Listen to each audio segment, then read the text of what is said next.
The following is a special presentation of Tony Kurre Radio with Dr. Alex Heublein and Dr. Josh Klapow.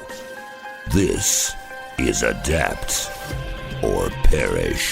Hey, welcome back. This is another segment of Adapt or Perish, along with Dr. Alex Heublein, president of Adaptigent. I am Dr. Josh Klapow, and in today's segment, we are going to go back to something we talked about in the last show. Alex played classic rock DJ in the last show. You can go back and listen to that. He was talking about his favorite bands, Rush, and the Police, and the lessons learned. And hey, they're absolutely, music is a business. But one of the things that we were talking about in the last show that I always have a hard time when I'm trying to think about this is, adaptability is, being flexible, being nimble, being able to handle change in the marketplace. But then you hear the term innovation and disruption.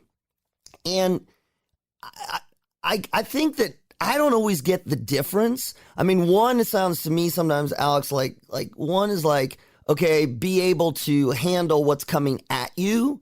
And then the other is like, all right, get out in front of it and change the world. And I think, it's confusing. It's confusing to me just as an individual. I think about it as I go through my life. I'm supposed to be creating and developing and innovating and evolving, right, as a human. But a lot of times what I'm just frankly doing is I'm adapting, right? Okay, well, this came at me, and now what do I do? So can we talk about that a little bit? Because it confuses the hell out of me sometimes. And that's just me. I'm not even running a whole company. Yeah, no, I think it is. I think that's true for a lot of people, right? What's the difference between adaptation and innovation? And, and I think part of it is sort of the way that you're doing things in terms of time, right? If you think about adaptation, that's usually in response to something else that's happening, right? It's a lot of times it's a very reactive thing where people say, something happened in the market, I need to adapt to survive or to drive higher profits or whatever it may be, right? Whereas innovation, particularly disruptive innovation, tends to be very proactive. And they're not mutually exclusive by any means, but that's kind of the line that I draw between, and it's a very soft line, between adaptability and innovation, but they're very well connected because, I worked for HP for a long time. And we had a saying at HP that the best way to predict the future was to invent it. And I love that line. I love that idea that it's really about, if you really want to get out and do amazing things and grow your company and grow what you're doing, there's organic ways of doing that where you're doing some incremental innovation. And then there's ways to do it where you've got some truly disruptive innovation. And I think that's the other thing that people get confused about is, innovation can come from many different areas, right? We think more about technology innovation when people say that. But, you can innovate in your business model. You can innovate in the way you sell, the way you market, the way you bring your products to market. You can innovate with your customers. So there's many different ways to innovate that aren't just sort of what I'd call technological innovations. And then you can kind of break those innovations up into a couple of different categories, right? There are incremental innovations, and you see a lot of that, right? Adding a new feature to a product, creating something that builds upon what you've done in the past. It's innovative. Now, is it going to disrupt things? Probably not. But that's the vast majority of innovation that occurs out there in the market is what you call incremental innovation. Right. And that's great. And then you've got disruptive innovation, and disruptive innovation almost by definition is something that really changes the market. It changes the position of your company. And sometimes the really disruptive innovations are ones that create entirely new markets. So you take something like the original Apple iTunes, right? You had all of this music piracy going on back in the 90s. And then, Apple finally figured out, hey, let's build an ecosystem here that's going to work for everybody, and really disrupted the music industry. This idea of being able to go out and stream music. We all pay $10 a month to Spotify or whomever now to stream basically every song that's ever been written. That's a great business model, because in that model, the consumers win, the artists, I think most of them win. And the companies that are kind of creating that ecosystem win as well. And so I think that's one of the tricky parts here, is understanding that there's different kinds of innovation, and the innovation tends to be more proactive, whereas adaptability tends to be a bit more reactive, but they can be both. All right. So you talked about working with HP, and we even talked about this in the other show. If I'm Rush, right, the band Rush, if I'm the Police, if I'm HP, if I'm Apple, I almost feel like, and maybe I'm wrong, I feel like, yeah, I got brand recognition. I've got more room. I got some degrees of freedom to go take some chances. I mean, granted, my shareholders are going to get frustrated, et cetera, but my whole business doesn't rely on it. In other words, if I'm a new band coming out, and I'm going to change the way that, music is done, maybe I'll hit it, but there's also a great chance that, that I'll get nothing out of it. So I guess my question is, like, do you think you have to have enough stability as a company from a revenue standpoint, maybe from a market share, to have the best chance to innovate, where it's not just sort of a 1 in a million shot because you're the new band coming up that somebody discovers? Well, yeah, I mean, I think it depends on where you're at in the evolution of your company. I mean, that's an ideal circumstance where you're in a really good financial position. You can go out and afford to take risks. But what I find is interesting is that companies that are in that position, in a lot of cases, companies that are financially stable, they have great revenue streams, so on and so forth, they tend to be the least innovative companies out there, because they get this idea of complacency going on, right? But okay, so how do I think it's funny though. I mean, how do you force a company, get a company to change? I'm thinking about even not your company, but when you as a company go, as an organization, go into other companies and they say, yeah, we're innovating, kind of like you were saying, look at this new product line we've got. And, and the marketing groups and the product marketing groups are showing you how amazing this is, but it's really just a small incremental change, and it's not disruptive.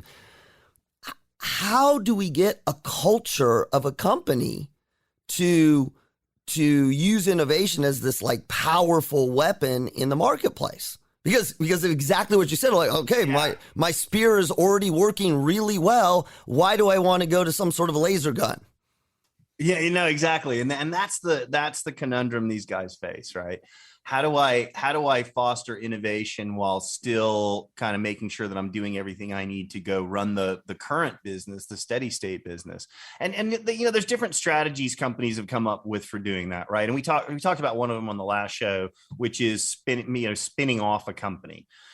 Because one of the big things you see in companies with regard to innovation is that, you'll try to innovate, but when you try to innovate within a large company in particular, and I've seen this firsthand many times and tried to do it firsthand many times, is that, all of those processes and rules and procedures and everything else that you absolutely need to run a scalable business, a lot of times they get in the way of innovation. So a lot of companies have said, we're going to spin this out into a separate division, or we're going to spin this out into its own company, and give that company the ability, the funding, but more importantly, the freedom to go out there and truly innovate and truly disrupt markets. So that's one strategy, right?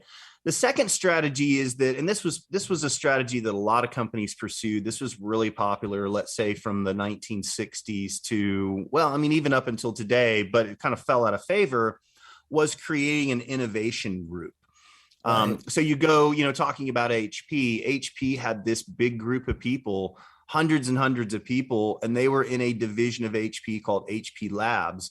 And a lot of the rules didn't apply to these guys. These were academic researchers. These were people that were going to bring truly innovative stuff to market. But you put them in sort of that standard corporate environment, and you end up killing a lot of that creativity. So they said, we're gonna use our organizational structure to go out and kind of not isolate these guys, but kind of get them out of the day-to-day fray, let them focus on innovation, almost like spinning out a company, but you're still kind of in control of it. And their job is to feed innovation to the existing business units or to create new business units based upon those innovations. The third way that we see organizations do this is to build a culture of innovation. And that's a lot harder, right? Yes. That is probably the most difficult of those three options, right? I mean, it's easy to spin off a company. It's relatively easy to go create a new division or a business unit that's focused on innovation and kind of let them do their own thing. Building a culture of innovation is really hard. It takes a long time. It takes changing the way you think about running a company. And you've got to listen to those voices that are potentially dissenting against what you're doing today. One of the hardest things you'll ever see a company do is disrupt itself. Many companies are very reluctant to go out and put innovations in the market. So you take a company like Kodak, for instance. And for those of us who are old enough, we remember the Kodak film cameras and everything else. And, those guys went bankrupt 20 years ago.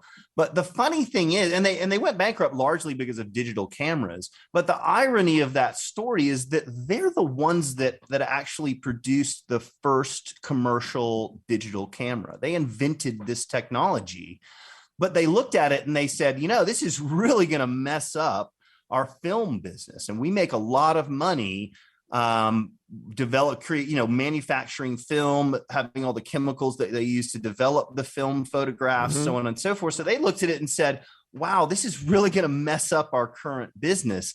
And then 15 years later, they were out of business altogether. So I think it goes back to this idea that to create an innovative culture, you have to be willing to do some very unnatural things. You have to be willing to listen to ideas that might actually be detrimental to your business right now, but have a tremendous long-term payoff for your organization. And building that culture is very hard, though. It's very, very tricky to build it because it takes a lot of time. You've got to foster the right mentality. You've got to reward innovation. You've got to reward things even when you go off and you try to innovate and it doesn't work. That's okay. You've learned something there. You're trying new things in the marketplace. And so you have to have an attitude of, hey, not everything is going to work. And the interesting part about that is that, we talked a little bit on the last show about, venture capitalists. Right. And somebody very earlier in my career told me, I said, well, what do venture capitalists really do? This is before I really knew anything. And he said, well, look, they fund startups. And I said, well, why do they fund startups? And they said, well, startups are people that have ideas and no money. Venture capitalists are people that have money but no ideas. Right? So it makes this really good synergy between those organizations, right? So I think you have to look at it that way. But to build an innovative culture, you really have to be very deliberate about it. It's something you can't just say, hey, everybody, let's be innovative. You've really got to work at it over time to make it happen. Have you seen it? I mean, so it's one thing, you watch a documentary about Apple and Steve Jobs and all that, but it feels like it runs counter to human behavior. And what I mean by that is, so we start off fresh. We've got a bunch of ideas, like you said, like a startup company. We got this great idea. It's new. We don't really have anything. We don't really have any revenue yet. And so it's in some ways, it's not that we have nothing to lose, but we don't have anything. We're not sitting on a bunch of stuff. And then, maybe this idea takes off. Then it's like the last thing, or and then maybe wave 2, we're innovating. But then, we got the VCs are saying, okay, we expect this amount of profit in this amount of time, and we got to pay people. I guess what I struggle with when you're talking about creating innovation of culture of innovation, is once you start taking off, can you keep doing it, or by definition, are you being rewarded for what you're currently doing? Let's go back to music. Go back to music again. The band that makes it. I was just trying to think. Any rock band, right? You look at their early stuff, right? And diehard fans love it, but you look at early stuff and like some of that stuff sucks. But right, and here's what they really sound like. I know the Beatles just released. Here's what they really sound like in the beginning, and really we don't come to know them until something they did hit, and then they sort of worked with that. So that's the part where I struggle when I see organizations trying to create the culture of innovation. I think a lot of it is about experimentation, right? That you have to have a certain amount of experimentation to be able to innovate. And that all of those experiments aren't going to turn out the way you think. But I think what's interesting about venture capitalists, and I think maybe this will help to shed some light on it. These guys don't have a particularly high success rate, right, when they go invest in small companies, right? Maybe 1 out of every 10 or 2 out of every 10 of their investments will be highly profitable for them. But the neat thing about it is that they don't have to have all 10 be successful. You only need to invest in one Google or one Apple or whatever to make billions of dollars, right? So that they know that a fairly large percentage of their investments are going to fail, and they're okay with that. That's part of the business model. And basically what they're doing is placing bets on experiments that are happening out there where people are willing to take risks to go out and get these amazingly outsized rewards. So I think when you're a startup, you can build a culture of innovation fairly easily. But I think going back to your earlier point, when you're an established company, that gets a lot harder in many ways because you've grown up from a startup. Every company was a startup at some point. Right. You've grown up for this mentality. And in fact, I did my doctoral dissertation on this very topic: is can previously disruptive innovators disrupt the market again? Yes, so that's my question. Okay, go ahead, answer that. That's my question. And there's no simple answer for it, but let's go back to Kodak. We've been using those guys, right? They were incredibly disruptive innovators 100-something years ago, right? They went out and had this brand new film camera technology that was revolutionary. I mean, before that, there was no, you had to go take photographs. You've seen those old timey movies with the big thing on the tripod, and the guy's got the thing over his head, and he hits the little button, and the big flash bulb blows up and goes off. That was the only way to get a photograph. It was really, really expensive. It was very difficult. You had to have a professional do it. And then all of a sudden they came out with cameras that people could actually buy, regular consumers could buy. But then, 100 years later, they were in this situation where they faced a new disruption, digital photography, and they just got wiped out by it. And so I did a lot of research on this, and what I found was that the biggest difference between companies that were previous disruptors that failed to disrupt again, or failed to be able to be a disruptor in a market, and the ones that were actually able to do it again, it all came back to that culture. And they spent a lot of time and a lot of money and a lot of effort reinforcing this culture of innovation, even when they became successful. They went out and they promoted these ideas of experimentation. They promoted these ideas that failure was okay as long as you learned from your failure and didn't do it again, and you failed quickly. So they went out and promoted a lot of principles within their culture. And the other interesting thing that I found out was that they built a culture around what people call open innovation, recognizing that not all of the good ideas and not all of the smart people are within your company. The innovation can come from anywhere. So participating in a much broader ecosystem outside of your company, that turned out to be one of the critical success factors for a lot of the companies that were able to not just disrupt the market or create a disruptive innovation, but companies that were able to go and do it a second time or a third time. So if I'm starting a company, or I'm established, been around for a little while, maybe 5 or 10 years. Things are going well. And then typically my experience has been that's kind of when you start hearing we need to pay more attention to innovation.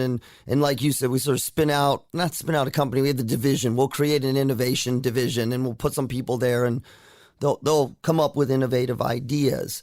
I was thinking again, going back to some of our earlier shows about Adaptigent and this whole idea of how maybe existing technology can allow us to be innovative in a new way to disrupt without having to create the technology, right? Because I think a lot of companies, right? You know what I mean? A lot of companies think, okay, well, we're not, maybe even if we are a technology company, we're not a technology development company. And I see this all the time, Alex. I see companies like, well, we're going to go develop this new technology. Well, why? You got 16 companies. You got Adaptigent that can allow you to do it. So where is that balance between innovation maybe in product without necessarily having to innovate on a pure technology? Well, yeah, you're bringing up a really interesting topic, and so if you go look at sort of the truly disruptive innovations out there, you can kind of categorize them into sort of two categories, right? There are what people call breakthrough innovations, right? That are just completely new technologies, like lasers, for instance, right? Like nobody'd ever seen anything like a laser when it came out, I guess back in the 50s or 60s, right? People were like, "Whoa! You can focus this beam of light. It's a coherent beam of light." That was something that was a truly breakthrough innovation and had many different purposes across a wide variety of industries. But where you see most of the disruptive innovation happening, honestly, is in what academics call architectural innovation. And that's exactly what you were just describing, is that I'm not going to go necessarily invent the core technologies that are required. I'm going to take a bunch of things that are already out there, and I'm going to combine them together in a novel way to go out and disrupt the marketplace. And so again, going back to Henry Ford and the automobile industry in general, that was the automobile, right? There were internal combustions before there were automobiles. There were wheels and carriages and all kinds of technology. But the people that invented the first automobile sat down and they said, what if we combined all of these breakthrough innovations, like the internal combustion engine was a breakthrough innovation? How do we take that and combine it with other technologies that already exist, maybe build a couple of things we need, and they produced the whole automobile industry, which again changed the world as a breakthrough innovation. So it doesn't have to be stuff that you just go off and say, I'm going to go invent some brand new thing. Those light bulb moments are very hard to come by. So, but that's okay. You can still disrupt markets in a way by taking other breakthrough innovations, combining them together in a unique way, and then producing products and services that can truly disrupt a marketplace. And so I think understanding that distinction is really important. Is that something that you all bring to your clients? Because I was just, again, I'm thinking, it's one thing to come in and as Adaptigent and you're solving problems, but do you find yourself going in there for whatever reason, whatever problem that you're solving, and essentially discovering or helping them discover, a company discover an innovation that, if you will, they did not even realize existed, but between putting together what they're doing and what your capabilities are, in some ways partnering with a company to create innovation? Well, I like to think of it more of as what we do is enable companies to better innovate, and we help remove a lot of the roadblocks that are in place to go out there and innovate. And again, if you're a large, we sell to large enterprises, and these large enterprises, they've gotten themselves into a position where they want to innovate. They want to go out and do some amazing things. Not just in technology or products, but it could be innovative marketing. It could be innovative sales strategies. It could be all kinds of things.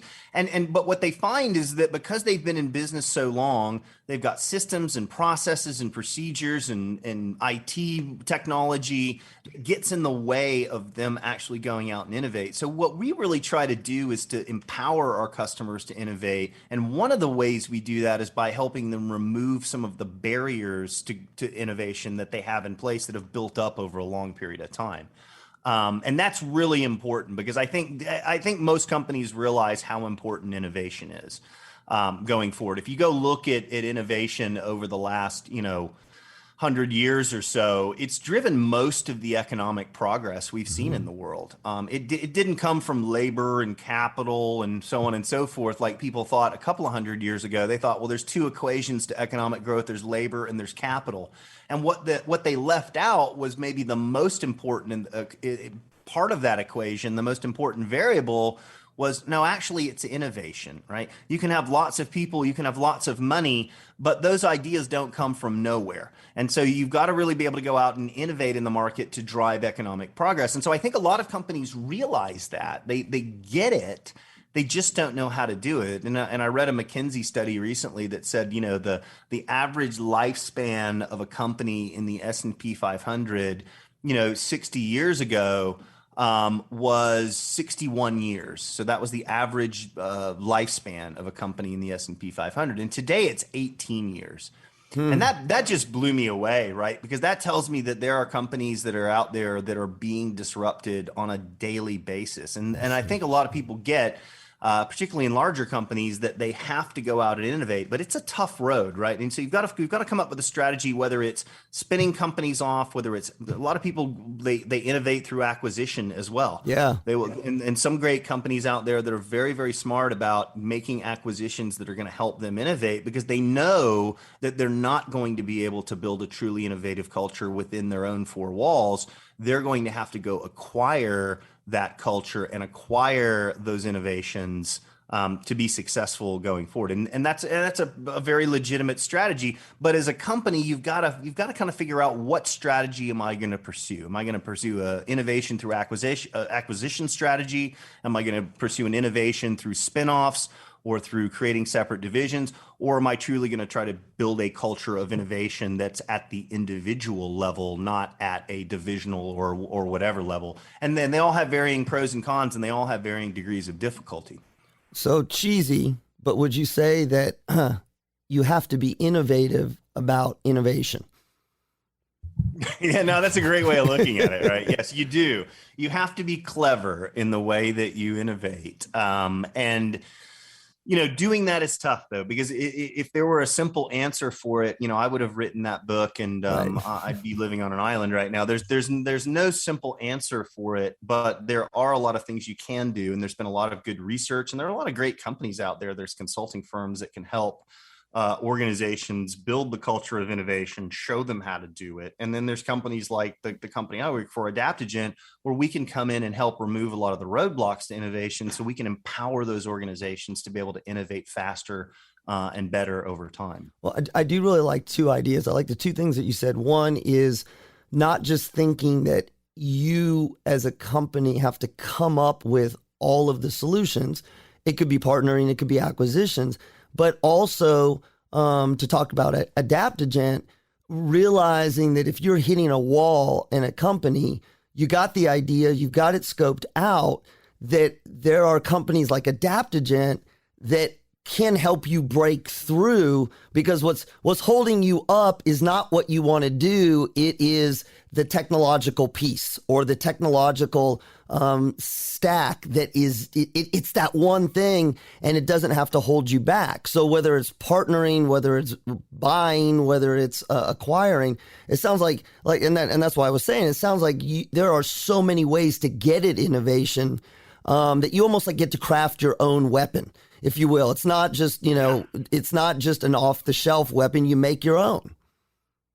Yeah, and you need that weapon, right? Because that's where competitive advantage is coming from. But yeah, it has to be unique, I think, for every company. And the strategy that each company pursues has to be something. But what all companies, at least all the big companies we work with, one of the common elements to every one of them is that there are some very serious barriers and roadblocks to innovation.